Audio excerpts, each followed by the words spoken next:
Hello guys, welcome back to DSFR. Today, I'm going to be projecting my stars, 20 or 17, 18 lines.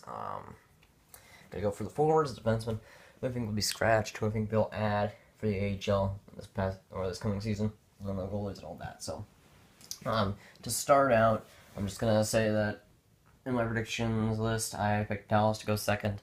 I still think that's pretty reasonable. Either second or third in the division. I think that's where they'll end up. But if they don't make the playoffs, I mean, I could see them being a team like the Lightning this past year. Just skimming out of the playoffs. We'll have to wait and see. For me, the West is almost completely wide open, especially the Pacific. If a team like the Kings wants to just stroll up and take out San Jose, I think it's pretty wide open there. But let's just get into the lines first.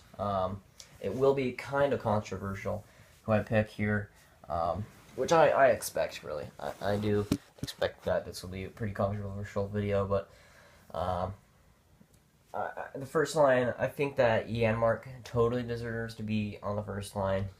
He has a great shot. He's fast. He just has great potential. He was really impressive in the 2015 season. I believe in him.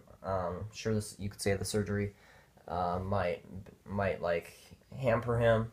We'll have to wait and see for that. I still think he has great potential. And playing with those two guys might help with that.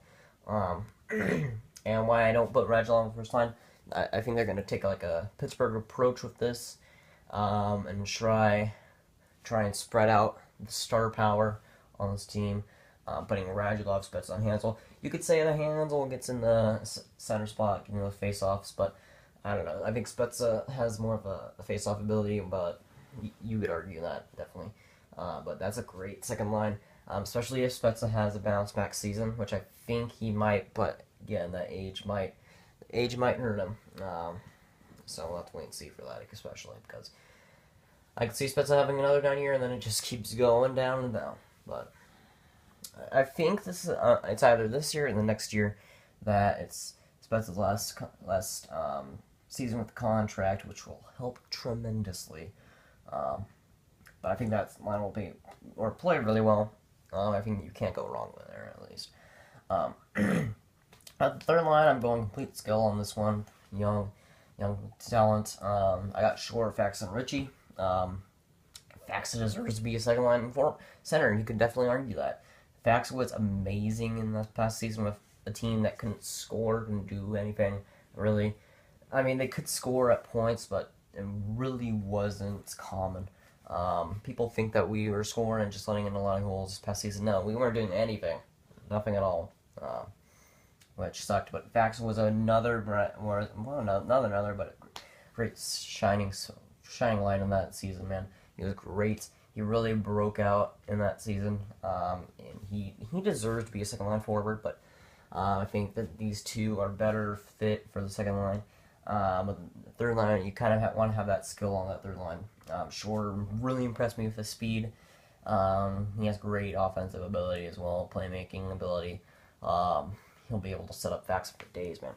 And Richie, because he's got that shot. But with Richie, his shot is great. You saw that at points of the season. You could definitely say his defense needs to be worked on, and that's true. But he'll just get better. He'll just get better, and I believe in him. The fourth line, the grindy line, you could say you want Flynn or you want McKenzie on the fourth line. I picked Flynn just because I think he's a better player all around, offensively and defensively. But you could make a case for McKenzie on that fourth line. But Cracknell, really great offensive ability. Sometimes he was able to set some plays up really nicely. Sometimes, of course, the physical play really shined. He was great there. His defense was very underrated as well. I think he was great defensively. Roussel, what's not to be said that hasn't already been said. Roussel is just an amazing physical player. And his breakout offensive year was really nice to see. Great offensively. I think they put Roussel with Sagan and Ben at one point. It worked. Of course, Eve's not coming back is a huge blow. I wanted him back, but you know, I would have loved Ease back, but I think he fits the Ducks very nicely. Um, and they'll love him there. And this for the defense, of course, a lot of these can change depending on who you think is better. I don't think we have. For me, these are three lines, not this top two, this top four, this top six, really. But you could switch a lot of these up. So I think they'll put him with Klingberg, trying to replicate that Erik Karlsson feel that they do with Ottawa. I think that's smart. I think that's worth a shot, definitely. I think they'll play well. And Johns with Lindell.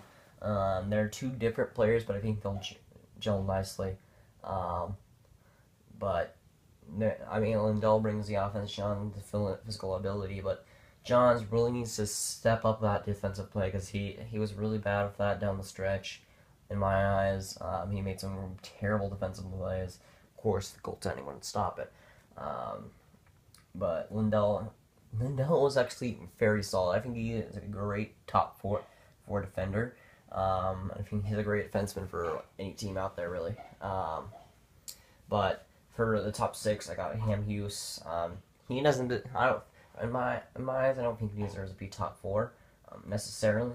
I think he really had a down year this year. He really wasn't that great most of the time. Defensively, though, he was very solid. So we'll have to wait and see for that. And then for that spot, you could have Patterson or Honka. He's on my HL call-ups, but I'll talk about that later. I think that Honka deserves to be in that role or in the defense for this team. But Patterson brings that solid defensive ability, and I think that's what they'll go with. He's great defensively. Not offensively, but great defensively. And, of course, the goalie is Bishop London. That's pretty straightforward as well. And scratched Alexiak. He could, for injury, Alexiak in. Maybe a Honka. McKenzie, of course, another injury. For the AHL call-ups, I have Honka, Dickinson, Ellie, McNeil, and Hetherington. Honka is definitely first. Dickinson can get called up if they need it. Like, let's say Richie gets injured. That's very similar players right there. But Ellie really impressed me with his speed down the stretch. He was great. His shot was fantastic. He was just fantastic. He reminds me of a worst Connor McDavid, but if you're only worse than Connor just a bit, then you're great. But at the speed-wise, at least, McNeil, he'll be a solid third, fourth line guy. He's great defensively. He could get some offense for you. I don't know. I haven't seen a lot of them though. And Hetherington, another defensive replacement for, let's say, Han Hughes or whoever. We'll have to wait and see for that. If you missed us, again, I'll say it again. Or if you missed the projection videos, get out of here. What are you doing? Go watch it. But I'll just say that Dallas was going second in that Central Division. I think that these will be the line that they roll out. Or at least if I was a coach, I'd roll these ones out. Of course, it won't be. There's going to be mixes and matches that I get wrong. But this is what I think will happen, or what I want to happen. It won't be what happens, but we'll have to wait and see. But I am optimistic for this season. I'm hoping that we get to the playoffs. And I don't know, hopefully I see a game in the playoffs. That'd be great. But that'll be it for today, guys. If you guys did enjoy, make sure to leave a like. If you guys really did enjoy, make sure to subscribe, and I'll see you guys later. Goodbye.